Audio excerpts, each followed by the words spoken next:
নমস্কার। আজকে আমরা মকর রাশির বিষয় নিয়ে আলোচনা করব। অর্থাৎ বলার চেষ্টা করব যে মকর রাশির জীবনে এত দুঃখ আসে কেন? আপনি যদি মকর রাশির ব্যক্তি হন তাহলে একটু ধৈর্য সহকারে অনুষ্ঠানটিকে দেখুন। কারণ অনুষ্ঠানটিকে দেখলে পরে কিন্তু আপনার কিছুটা ভাল লাগবে এবং আপনি জানতে পারবেন যে সমস্যাগুলো কোথা থেকে আসছে এবং দুঃখগুলো কোথা থেকে আসছে। প্রথমে তৈরি হয় সমস্যা এবং সমস্যাই কিন্তু আপনাদেরকে দুঃখ দেয়। তবে আমি বলব যে দুঃখ কেমন করে আপনার জীবনে আসে। তবে আমরা অনুষ্ঠানে তো অবশ্যই চলে যাব। অনুষ্ঠানে যাওয়ার পূর্বে প্রত্যেকবার যে কথাটি বলে থাকি, আপনারা যদি আমার চ্যানেলে প্রথম হয়ে থাকেন তাহলে অবশ্যই চ্যানেলটিকে মকর রাশি একটি শনি প্রভাবিত রাশি এবং এই রাশিটি একটি চর স্বভাবের রাশি এবং এই রাশিটি একটি স্ত্রী স্বভাবের রাশি এবং মকর রাশি কিন্তু একটি পৃথ্বীতত্ত্বের রাশি। শনি প্রভাবিত রাশি হওয়ার কারণে মকর রাশির মধ্যে কিন্তু অনেক পজিটিভ গুণ দেখতে পাওয়া যায়। কিন্তু কিছু কিছু এমন গুণ এদের মধ্যে থাকে যেই গুণটার জন্যই কিন্তু এরা দুঃখ পায় বা সমস্যা আসে। একটু বুঝে নেওয়ার চেষ্টা করুন যে কী কী গুণ এদের, কী কী দোষ এদের মধ্যে রয়েছে যেগুলো এদেরকে দুঃখ দেয়। প্রথম নম্বর কথা হচ্ছে যে মকর রাশির মধ্যে কিন্তু একটি স্বাধীন চেতা মনোভাব দেখতেই পাওয়া যায় এবং নিজের মতো করে এরা কিন্তু বাঁচতে চায় বা নিজের মতো করে এরা চলতে চায়। তো অবশ্যই নিজের মতো করে চলা অবশ্যই উচিত, নিজের মতো করে বাঁচা অবশ্যই উচিত। কিন্তু এদের চলার পথে বা এদের এগোবার পথে এরা কিন্তু এমন কিছু কিছু মানুষকে সাহায্য করে যেই মানুষগুলো কিন্তু এদের সঙ্গে পরবর্তী সময় বিট্রে করে দেয় বা এদের সঙ্গেই মতবিরোধ তৈরি করে, এদের সঙ্গে মনোমালিন্য তৈরি হয় এবং যার কারণে এরা কিন্তু দুঃখ পেতে পারে। তাই মকর রাশির মানুষদেরকে আমি অবশ্যই বলছি, অবশ্যই আপনি জীবনের পথে এগিয়ে চলুন, অবশ্যই আপনার স্বাধীনচেতা হওয়া তো খুবই ভালো গুণ, কিন্তু লোককে সাহায্য করার আগে কিন্তু ৫ বার ভাবুন যে লোকটি ভালো না খারাপ, বা লোকটির থেকে সেই পরিমাণেই সম্পর্ক রাখার চেষ্টা করুন। কারণ আপনার সঙ্গে কিন্তু যে কোনো মানুষের খুব তাড়াতাড়ি বিদ্রোহ হয়ে যায়, আবার ভালোবাসাও খুব তাড়াতাড়ি হয়ে যায়, মানে ভাব ভালোবাসাও খুব তাড়াতাড়ি হয়ে যায়।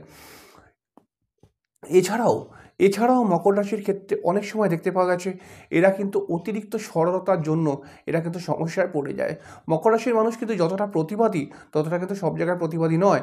এরা কিন্তু বেশ কিছু জায়গায় কিন্তু সরলতার সঙ্গে মেশার চেষ্টাই করে এবং সরলতার সুযোগ কিন্তু সামনের লোক নিয়ে নেয় এবং তার কারণে কিন্তু এরা অনেক সময় ঠকে যায় এবং ঠকে যাওয়ার পরে কিন্তু এরা সত্যি নিজেকে দুঃখী বলে মনে করে।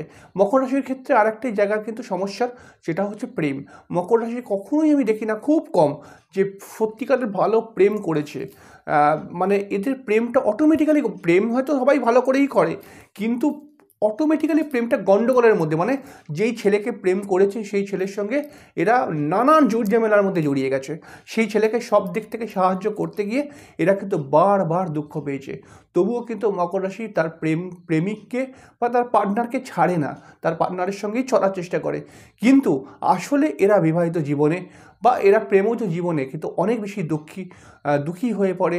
কারণ হচ্ছে যে এরা বেশ কিছু ভুল সিদ্ধান্ত প্রেমের মধ্যে নিয়ে নেয় এবং বাড়ির লোকের কথা কিন্তু খুব একটা এরা মানে না এবং বাড়ির লোকের কথা বা বড়দের কথা কিন্তু অবশ্যই শোনে, কিন্তু সেই রকমভাবে মেনে চলে না। এরা যেটা নিজে মনে করে সেরকমভাবেই কিন্তু চলার চেষ্টা করে এবং এই চলাটা কিন্তু মাঝে মধ্যে এদের জীবনকে অবশ্যই সমস্যায় ফেলে এবং সমস্যা থেকে দুঃখের কথা চলে আসে।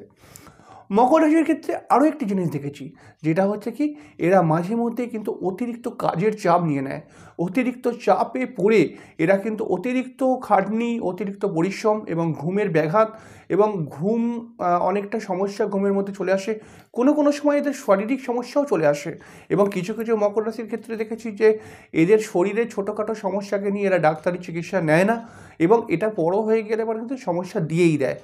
তো অবশ্যই আপনি যদি মকর রাশির ব্যক্তি হন বা মকর রাশির মহিলাও হন তাহলে পরে আপনি কিন্তু অবশ্যই নিজের শরীরের প্রতি একটু যত্ন নেওয়ার চেষ্টা করুন, নইলে কিন্তু এই শরীরই আপনাকে দুঃখিত বানাতে পারে।